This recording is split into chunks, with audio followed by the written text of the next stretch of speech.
Welcome to the lecture on cinematography. In this lecture, we're going to be looking at a number of different things and aspects as it pertains to cinematography, which is the use of the camera, the lighting, as well as computer-generated images. So in this lecture, we'll be looking at the properties of cinematography. We'll talk a little bit about digital cinema versus film. We'll look at our range of tonalities, types of shots, camera placement, camera movement, lighting, what type of lighting is used, as well as computer-generated images or CGI. So cinematography, what is it? Well, as I stated, it's, the use of the camera and how the camera is used to tell the visual story. So when we look at cinematography, it's what we're visually seeing on screen. And this happens in concert through what the script calls for, to what the director of photography feels the story should look like, to what the director feels the story should look like. And then when you start to bring in CGI elements into it, then what do the animators feel the story should look like? So there's a lot of voices that go into what the cinematography of a film looks like. But really, in the end, it's kind of going to be the cinematographer working in concert with gaffers and things like that to create that visual look of the film. Cinematography itself includes, but it really isn't limited to, one is the film stock. What that refers to is the type of film that you select to go into the camera. Now, when you're looking at shooting on actual film or celluloid, the amount of time you have per kind of load of film is about 15 minutes. On an IMAX camera, it's even less, it's about 3 minutes. But when you choose a film stock, you're going to choose it for a very specific look, a specific type of granularity in it, possibly a different type of contrast within it. So there's lots of choices that go, decisions that go into when you're looking at film stock. And again, there are very specific looks per certain types of film stock. Two would be the camera selection. What kind of camera are you choosing? If you're shooting on film, are you shooting on a 35 millimeter? Are you shooting on an IMAX camera? If you're shooting digitally, are you shooting on a DSLR versus a Red or an Arri Alexo or a Blackmagic Cinema camera? All those camera selections are going to alter and modify what your image is going to look like. In a digital realm, when you look at your selection of camera, you're going to be looking at the sensor size. You're going to be looking at how it encodes the image. So like what kind of codec are you going to end up with at the end? Are you going to be shooting in RAW? Are you going to be shooting in 1080p? Are you going to be shooting in something with a 422 color space or a 444 color space or a 442 color space?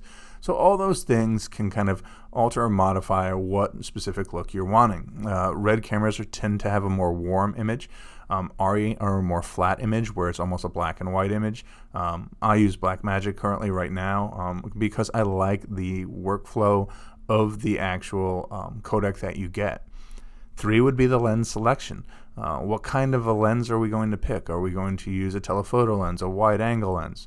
My go-to lenses in my kit are my 24 millimeter lens, my 35 millimeter lens, my 50 millimeter lens, and my 85 millimeter lens. So those are what I like to always have on hand. And then depending on the type of shot, the amount of space I have to work with, depends on the type of lens that I'm going to use. And also, too, the type of camera that I'm using, because the sensor size is going to limit, what I can actually do. Then the lighting. What's the lighting going to look like? Is it going to be hard lighting or soft lighting? Are we going to be using colored lights? We're using natural light. So lighting itself can have a lot, to do with creating an image that's impactful. The camera angle, where do we place the camera? And angle and distance kind of go together. So angle, high or low, off to the side, are we going to Dutch it? Distance, how far away are we from the subject matter? Chaplin always said, the long shot is for comedy and the close-up is for tragedy. If we're wanting to show an expansive environment, we're going to be further away from the subject matter. But if we want to show emotion or show someone cry, we're going to be really, really, really tight on that person and really tight on their face. We want to see that tear come down. And then camera movement. How is the camera going to move through a scene? Are we going to put it on a dolly track? Are we using a gimbal? Are we going to use a Steadicam? If you watch films a lot, you'll start to notice that the camera moves quite regularly from left to right, from front to back, and it might even be the most subtle shift of movement. Like the camera will only move maybe a foot from right to left, but that camera is usually put on a track and then kind of pushed slowly with the scene. So camera movement also comes into play when you're looking at cinematography. So as you can see, when we talk about cinematography, there's actually a lot to talk about. So I'm going to try and keep it as limited as possible because I could talk all day long about just film stock. While I think that's important, we're seeing kind of this slow death of celluloid, and I think it's more important to kind of hone in on what we're looking at when we look at lighting, camera angle, distance, movement. I think lens selection is important, but camera selection, I mean, every year new cameras come out, so, kind of the world's your oyster as it pertains to camera. Now, the big elephant in the room when we talk about cinematography is which is better, digital or film, and what's the difference? When you look at digital versus film, with the kind of the dying out of Kodak and this kind of monumental shift within Hollywood to a more production savvy. And when I say production savvy, I mean it's costs less to shoot digital. It's also a faster return on investment, so we don't have to send out the film to be processed and wait for it to come back to then view our dailies. We can kind of take those hard drives and look at the footage almost immediately. So when we look at them, what's the big difference? Well, film is basically light coming through the lens, hitting the film and kind of breaking up the granules of the film, and that is shot at 24 still images per second. So as the film runs through the camera, it's basically taking 24 pictures per second, but it's light hitting film, and then that's what creates the image. So there's kind of, when you look at film, there's almost like this kind of warm fuzziness to it. Digital, on the other hand, is measured by pixels. So light comes into the lens and then hits a sensor. So when you look at 8K, that's looking at about 7,600 or so by 4,300 pixels. That is a lot of information. So with film having that kind of little fuzziness or haziness to it, because it is basically granules that are broken up, like little grain, when you look at digital, like there's a very finite aspect to what a pixel is, so it's almost sharper. Which is better? It's really a personal preference on what you prefer to see and what you prefer to shoot on. Now, me as a filmmaker, one of the things I do when I shoot digitally is I go back and I add layers to the footage and grain to the footage to look like film. So I have very specific packages of grain from Kodak to Technicolor, you name it, that I will then bring in and put over the film. And again, it just gives it more of that film look. But it's really kind of up to the filmmaker. To me, I like that film is a little bit kind of softer. You've got that kind of blurred edges. It's almost a language to me, so I prefer the look of film, but I prefer, as a filmmaker, the speed and access to digital. Well, where is Hollywood going? Well, you're seeing more and more films use digital cameras. There's just kind of no way around it. It is cheaper. It is more readily available, and it does produce a faster turnaround time. So what you're seeing now is people have to justify shooting on celluloid, where in the past you used to have to justify shooting on digital because it was just kind of one or the other.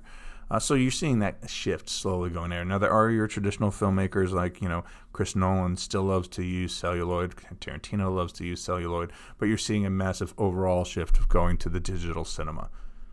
What factors decide which one to use? Again, many factors. Budget.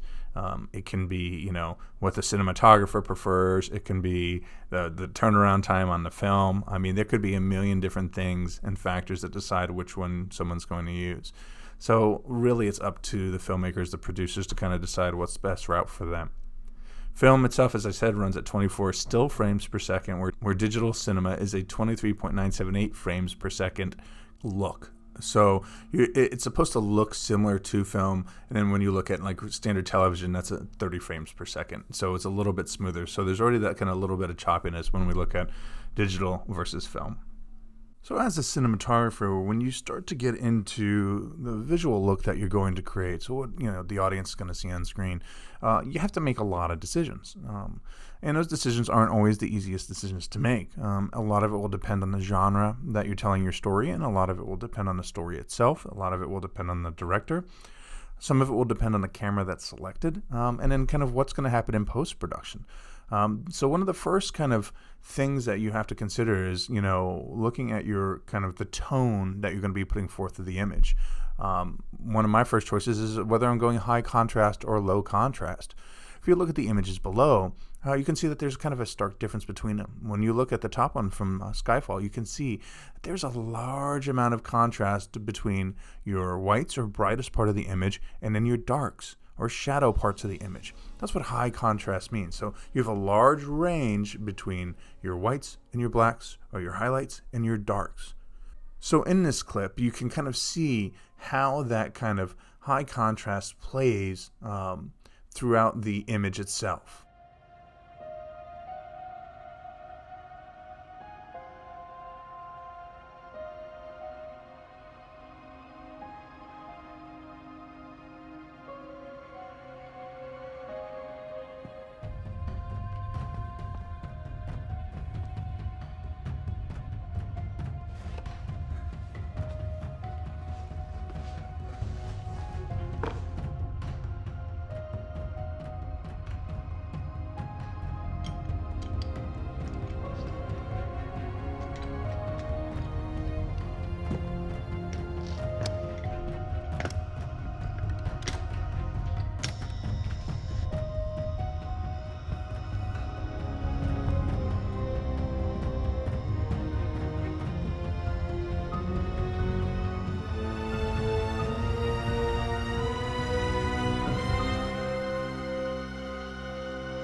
Low contrast, on the other hand, your image is almost kind of muddy. You do not have a stark contrast from your highlights to your shadows. In the image below, you can see that this is kind of a muddier image. This is directly out of a Red Cinema camera, so it's a raw file out of the Red Cinema camera. I color balanced it to be this kind of warmer tone, but without any color grading or anything done to it, it is a very low contrast image. Now, when we talk about high contrast versus low contrast, a lot of this now is done in post-production, specifically in the color grading process. As cameras shoot in this flat image profile, so almost a black and white with no contrast image, what happens in post is then the colorist comes in and they extrapolate and pull out the details. So they will add the contrast to the image, they will change the skin tone, they will brighten up the eyes and so forth. Now, in this clip from A Social Network, you can see that this one actually has kind of a low contrast image throughout.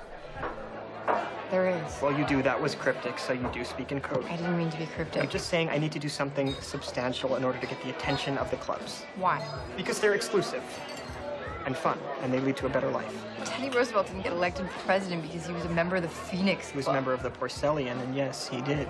Well, why don't you just concentrate on being the best you can be? Did you really just say that? I was kidding.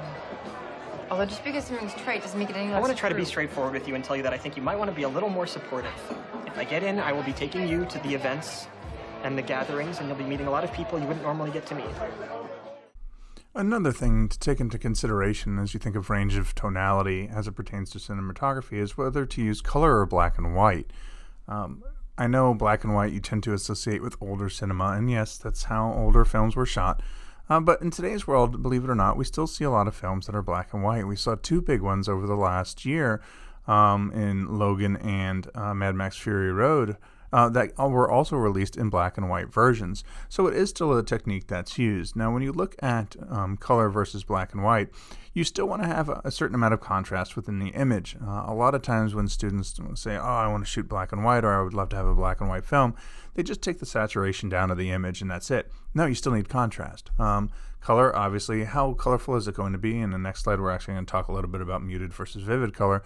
But your color selection or color choice is actually really important, and that comes down to not only the type of camera or sensor that you're using or the film stock that you choose, but also the costuming.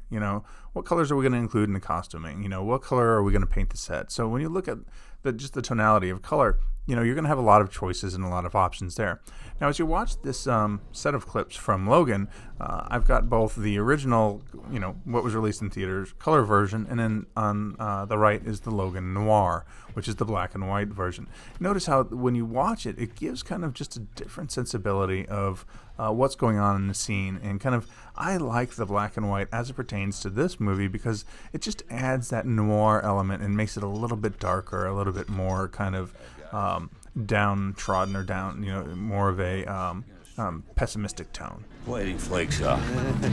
Yeah? You know, this is a lease. No one's gonna pay to ride. Pendejo. Cabrón. Ándale pues. Ándale pues.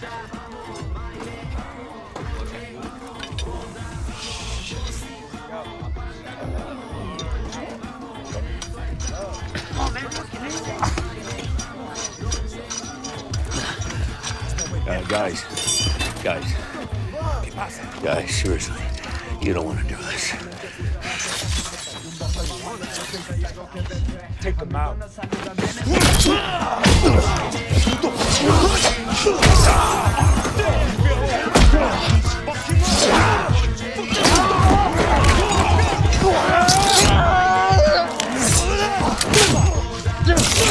Get the armor! No! Not the car! Get the house! Fuck him up! Get that ball!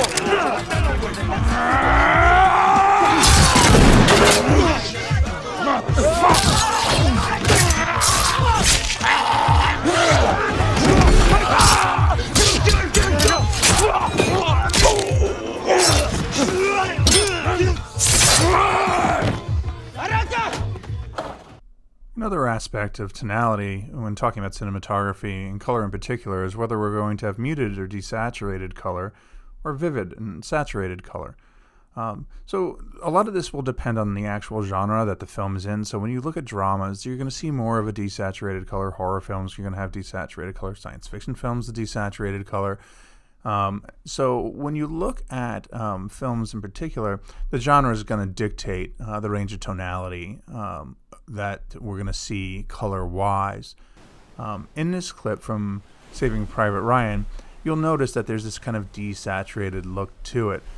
This film also uses what we call a bleach bypass look, where there's a certain amount of like kind of a silver highlight to it, so it doesn't go through a certain bleach bath in the film process.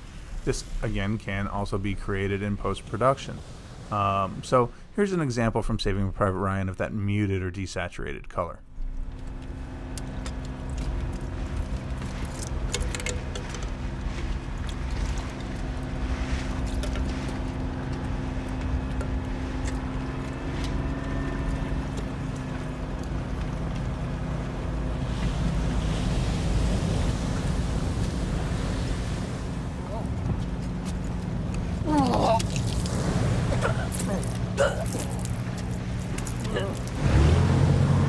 Clear the room! 30 seconds! Got me with you! North side stick, starboard side stick. Move fast and clear those murder holes. Want to see plenty of beats between men. 5 men is a juicy opportunity. 1 man's a waste of ammo. Get the sand out of your weapons. Keep those actions clear.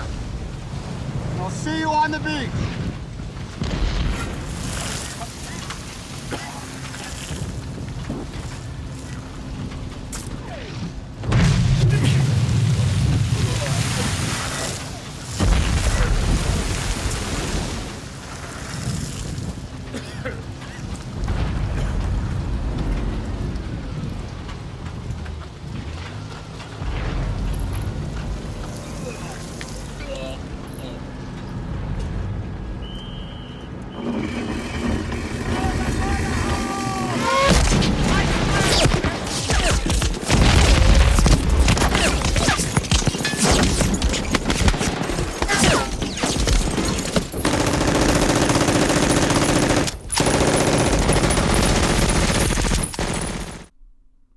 Vivid color is where we have a very vibrant color palette.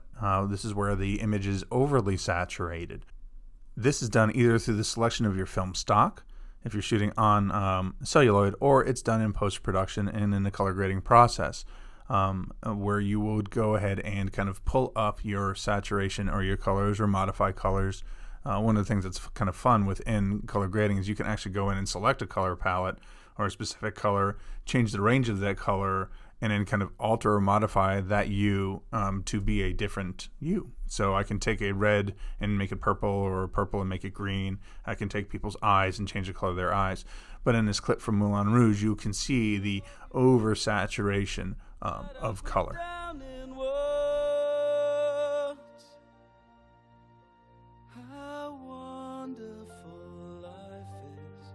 Now you're in the world. Sat on the roof and I kicked off the moss. Well, some of these verses, well, they got me quite cross. But the sun's been kind while I wrote this song. It's for people like you that keep it turned on. So excuse me for getting, but these things I do. You see, I've forgotten if they're green or they're blue. Anyway, the thing is, what I really need,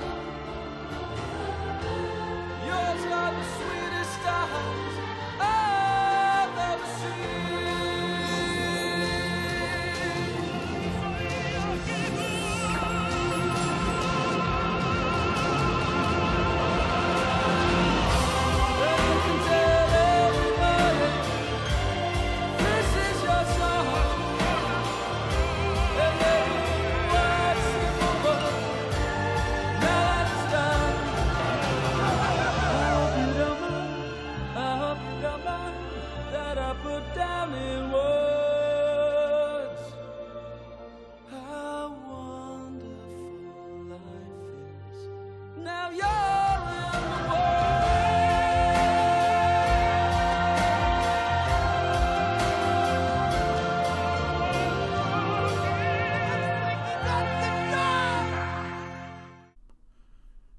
And that does it for part 1 of cinematography.